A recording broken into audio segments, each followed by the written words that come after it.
Now, India says it has conducted air raids in Pakistan-administered Kashmir in a major escalation of tension. One government minister says the target had been terrorist camps. A Pakistani military spokesman says that its air force has responded, but there have been no casualties. Now, both governments are said to be holding separate emergency meetings. The raids come 12 days now after a suicide attack in Indian-administered Kashmir, which killed 40 Indian troops. Well, let's speak to our correspondent in Mumbai, Yogita Limaye. Yogita, obviously this points to further tensions, we get that, but conflicting stories as to exactly what's happened here.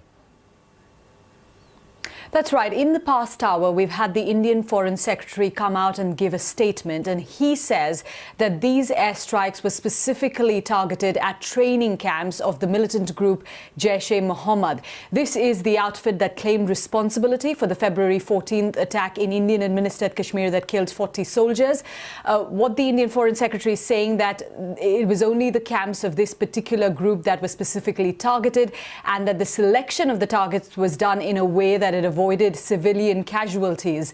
And it says that it's been able to destroy some of these camps, and just to quote him, a very large number of fighters from Jaish-e-Mohammed, they say, have been killed. What we know from the Pakistani military spokesman is that Indian aircraft did enter Pakistani airspace, but the Pakistan version differs, of course. They're saying that these aircraft had to scramble back hastily, and while they did drop their payloads, that didn't cause any casualties or any damage. Is there much sense that any politicians really are listening to calls to de-escalate at this stage rather than escalate the sense of tension between them?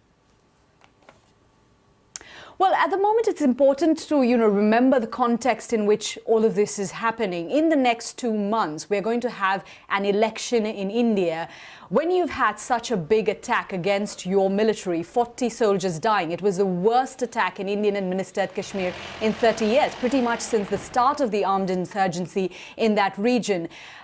The sentiment, especially among the people here, has been that, India should seek revenge. And so the government has been under pressure to act. And that's why we're seeing now military action taking, from the Indian side.